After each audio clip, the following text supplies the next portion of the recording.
What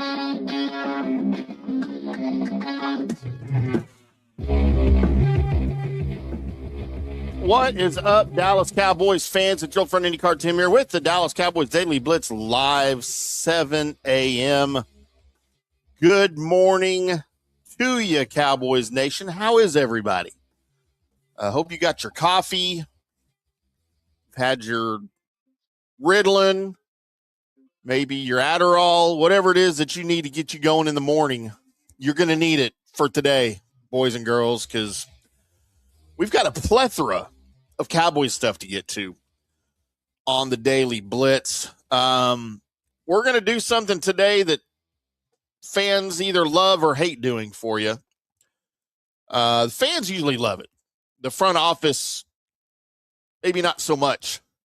But we're going to build an off-season plan for the Cowboys this morning because the Cowboys have needs, not a need, not one thing to fix. The Cowboys have needs, plural, all the needs. And we're going to rank them and map out how the Cowboys should attack the 2026 offseason draft, free agency, trades, all of it right here on the Daily Blitz. If you're live, make sure you hit like and subscribe. Helps us beat that algorithm like Quinnen Williams beats backup tackles. And we hope that he continues to do that in 2026. All right, so let's roll with it. We've got our big board here. The 6 biggest needs per me, and obviously others. I have them ranked. Now, you'll probably agree with all of these. I don't know if you'll agree with the ranking, but these are where I have them. Before we get to that, though, as our puppy dog Tolo makes his way into the show, as he often does, it's time to get to Tyler's dad joke of the day because this one was funny. You're going to not believe that it's real. Tyler from Tyler submitted his dad joke for us today on this Wednesday. It sounds made up. I promise it was real, and I had to take a double take before I said it and decided I would use it. But it's a good one. And if Tyler sent me his address and his shirt size, and we're going to send him a brand new FanStream Sports unworn. I have to say that weirdly because I had a couple of people ask, hey, are they the ones that you wear on the air? No, I'm not sending you shirts that I wore. That would be weird. If you would like one that I wore and you are a 3XL like me and you want me to autograph it, that ain't happening. I ain't doing that. But no, I'm not sending you a game-worn jersey. I'm not sending you a show-worn shirt. These are mine. I like my shirts. You're not getting one of mine. It is brand new and unworn, sirs and ma'ams. Tyler submitted this for the dad joke of the day, though. Why did the math book look sad? Because it had too many problems. Don't we all, Tyler? Don't we all just have too many problems? As we roll fixing here, the Cowboys have 6, the big ones that I'm going to address. They may have too many problems, but they have 6 specific ones here that I'm going to address for you. In this order, let's throw these up there. We got graphics for you, boys and girls. If you guys are listening to the recorded podcast, I mean, thank you, but you're missing out because we've got props. We've got stuff on the screen here for everybody. So let's get into it here. And again, these are in my order from top to bottom.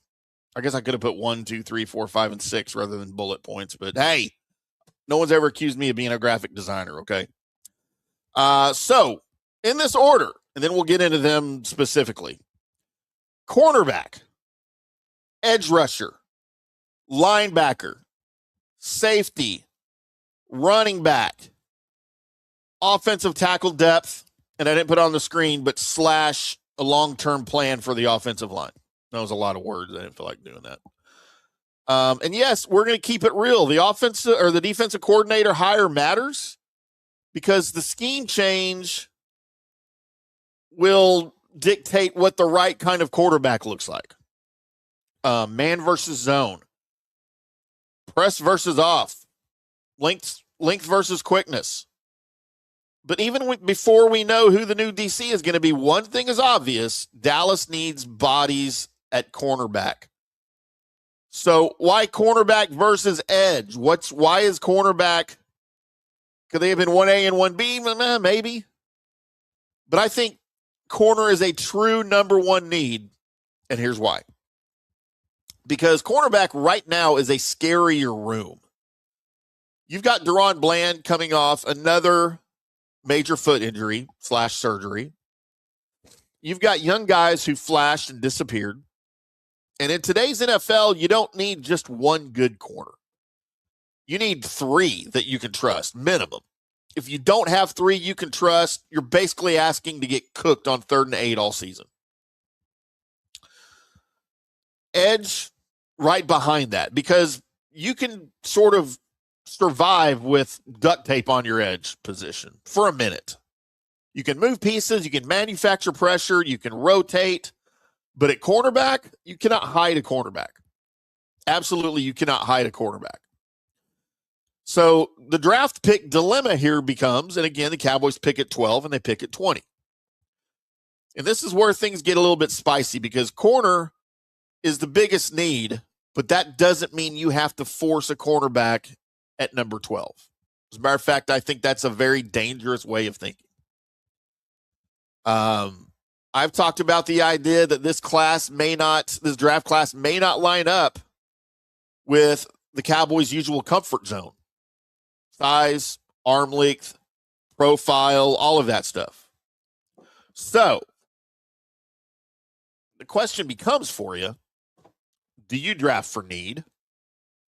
Or do you draft for value and then solve corner with free agency / trades, whatever else you can come up with?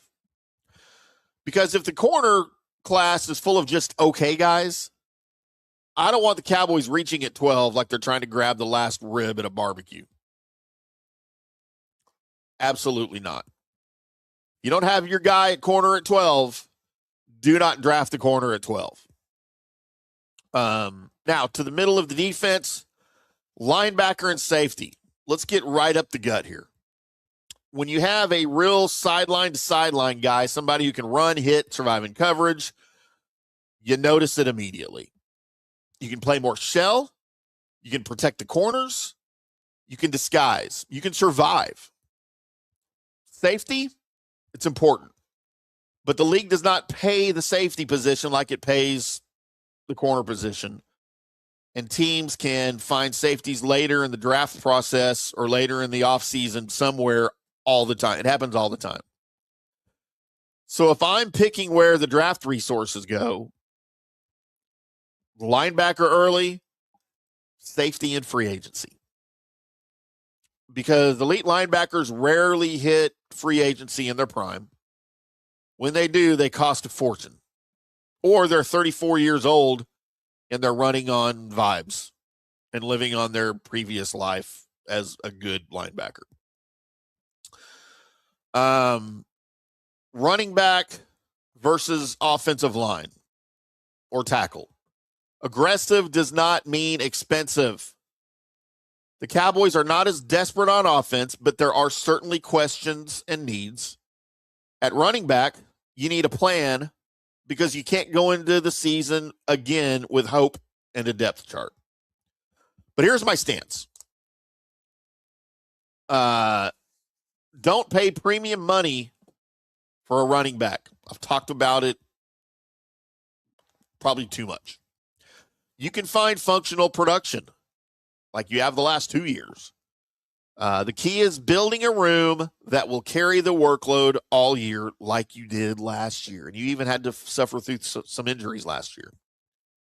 At tackle, Dallas has already invested. You don't keep feeding a position early picks into eternity. You develop what you've got and you add depth intelligently. So aggressive at running back might mean you re-sign a guy you trust, Javonte Williams. You add a second option or keep your second options if you trust him next year. or you draft another speed / change of pace runner later in the draft. Again, aggressive doesn't always mean expensive. And keep in mind, this has been a position of need and a position of uncertainty for Dallas for a couple of years. It worked out well with Rico 2 years ago. It worked out well with Javonte last year. And I did an episode last week on Javonte, why the Cowboys should keep him if the price is right. If the price gets crazy, then absolutely not. You don't have to be expensive at running back. So my ideal blueprint here, boys and girls. Number one, cornerback. Free agency, and you draft one. Get multiple playable bodies. Don't just chase one star name. Edge. Draft early. Find a guy who changes snaps, not just a depth guy. Linebacker. You draft early if the right guy is there. That's how you stabilize the whole defense very quickly. Safety. Find one in free agency. Veterans can still play even if they've lost half a step, and you don't have to pay him a ton of money. Running back. We're going to go value shopping. We're not going Timu running back. We're going Aldi running back. Plus a volume plan. Add 2 or 3 guys from Aldi. You don't have to go to Whole Foods or Sprouts or whatever the expensive grocery stores are that I don't know the names of. I think those are expensive grocery stores, right? You just need 2 or 3 guys you can trust by week 1. And then finally, tackle, offensive line. Do not panic. Just plan. Depth in the mid-rounds, cheap free agency, develop the pipeline. And that's my Wednesday blueprint, boys and girls. Corner is the emergency. Edge is the weapon. Linebacker is the accelerator. Safety is the bargain aisle. Running back is the committee. Tackle is the long game. Boom. I just fixed the Cowboys. I mean, theoretically.